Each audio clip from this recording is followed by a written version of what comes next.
இப்போ வந்து நிறைய டாப்பர்ஸ் வீடியோ யூடியூப்ல இருக்க ஃப்ரீ ரிசோர்ஸஸ் அவங்களோட பிளாக்ஸ் இந்த மாதிரி நிறைய பார்த்து தெரிஞ்சுக்கிட்டேன். ஸோ அதில் வந்து என்சிஆர்டி புக்ஸ் ரெக்கமெண்ட் பண்ணியிருப்பாங்க. பேசிக்காக வந்து ஸ்டாண்டர்ட்ஸ் ஒரு 6-7 புக்கு சொல்லுவாங்க. ஸோ அந்த புக்ஸ் அப்படி வாங்குறது இப்படி தான் நானும் ஸ்டார்ட் பண்ணேன். கோச்சிங் சென்டர் போல ஸ்டார்டிங்ல இனிஷியலாக நான் கோச்சிங் சென்டர் போகல சார். ஏன்னா கோச்சிங் சென்டர்னு போனால் அதுக்கு ஒரு சிக்னிஃபிகண்ட் அமௌண்ட் நான் ஏர்ன் பண்ணதில் ஒரு சிக்னிஃபிகண்ட் அமௌண்ட் அதில் போயிடும். ஸோ அதனால் என்னோட செல்ஃப் ப்ரிப்ரேஷன் ஸ்டார்ட் பண்ணலாம் அப்படின்னு தான் ஆரம்பிச்சது. ஸோ அவங்க சொன்ன புக்ஸ் எல்லாம் வாங்கி அதுலேருந்து ப்ரிப்பேர் பண்ண ஆரம்பித்தேன். பட் என்ன அதுதான் வந்து நான் பண்ண ஒரு சின்ன தப்பு என்னென்னா, அதில் எந்த புக்கு தேவை எது தேவை இல்லை அப்படிங்கிறது எனக்கு ஃபஸ்ட்டு ஆரம்பத்தில் தெரியல. ஸோ அது தெரியறதுக்கே எனக்கு ஒரு அட்டெம்ப்ட் எனக்கு போயிடுச்சு. ஸோ அதுக்கு நடுவில் வந்து இங்கே கோயம்புத்தூர் டிஸ்ட்ரிக்ட் லைப்ரரி ஆர்எஸ்புரமில் இருக்குது. அங்கே வந்து ஃப்ரீ கிளாஸஸ்லாம் நடந்தது. ஸோ அங்கெல்லாம் கொஞ்சம் கைடன்ஸ் கிடச்சி அதுக்கப்புறம் இங்கே நிறைய புக்ஸ் வாங்கினதுலேருந்து மினிமமாக என்னென்ன புக்ஸ் தேவையோ அது மாத்திரம் பிக் பண்ணி அதை படிக்க ஆரம்பித்தேன். ஸோ இந்த மாதிரி தப்பு பண்ணி தான் இந்த ஜேர்னியில் வந்து என்ன இந்த ஜேர்னிங்கிறதே அதுக்கப்புறம் தான் தெரிஞ்சுக்கிட்டேன். காலேஜில் வந்து செமஸ்டர் வந்தால் மட்டும் படிப்போம்.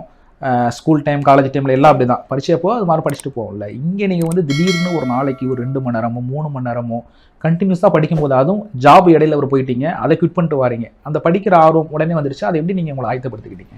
இல்லை உடனே வந்து வர்றது ரொம்ப சிரமம் தான் சார். ஒரு மாதமாச்சு அது பிடிச்சது. ஏன்னா நான் இனிஷியலாக ஸ்டார்டிங் பண்ணும்போது நியூஸ் பேப்பர் கண்டிப்பாக படிக்கணுட்டாங்க. இப்போ ஒரு நியூஸ் பேப்பர் எடுத்தோன்னா நமக்கு வந்து ஹெட்லைன்ஸ் மாத்திரம் படிச்சுட்டு தான் இருந்த காலம். ஸோ அப்போது அதுலேருந்து அந்த டீட்டெயில்டாக ஒரு நியூஸை படிக்கிறதுக்கே வந்து ரொம்ப நேரம் ஆச்சு. ஒரு நாளைக்கு வந்து அரை நாளெல்லாம் நான் எடுப்பேன். ஒரே ஒரு பேப்பரு அந்த 16 பக்கத்தை படிக்கிறதுக்கு அரை நாள் எடுத்த காலம்லாம் இருக்குது. ஸோ அப்போலேருந்து இப்போ நேரோ டவுன் பண்ணி 1 மணி நேரத்தில் ஒரு பேப்பர் முடிக்கிற அளவுக்கு வந்துட்டேன்னா அதுதான் step by step progress sir. இப்படி போக போக உங்களுக்கு அந்த கண்டினியூவாக வந்துடுச்சு இல்லையா மேம்? அந்த ஃபர்ஸ்ட் அட்டம்ப்ட்ல வந்து சில பேர் பாஸ் ஆகலை அப்படின்னு சொன்னோன்னே அதுவே உடனே ஐயோ அதான் இவ்வளோதானா அப்படின்ட்டு திரும்ப ஜாபுக்கு போயிடுவாங்க.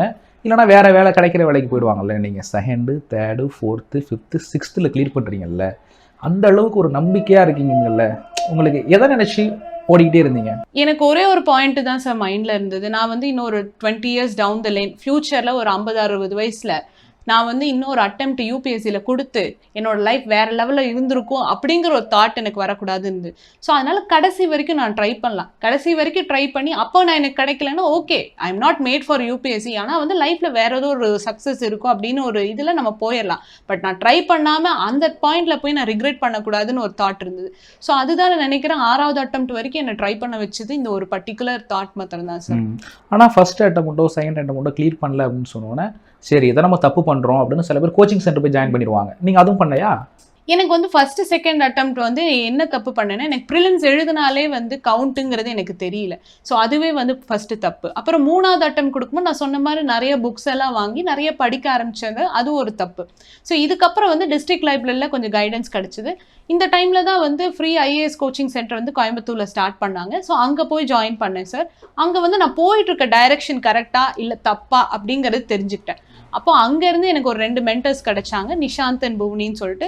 அவங்க வந்து நான் எந்த இடத்துல தப்பு பண்ணுறேன், என்ன பாயிண்ட் அவுட் பண்ணி என்ன ஓவர் கம் பண்ணால் இந்த எக்ஸாமில் கிளியர் பண்ண முடியும்னு பின் பாயிண்டடாக சொன்னாங்க. ஸோ அவங்க சொன்ன இன்ஸ்ட்ரக்ஷனை என் கூட என்னோட ஸ்ட்ரென்த் அண்ட் வீக்னஸ் கூட அனலைஸ் பண்ணி எது கரெக்டாக இருக்கோ அதை வச்சு ஒர்க் அவுட் பண்ண ஆரம்பித்தேன்.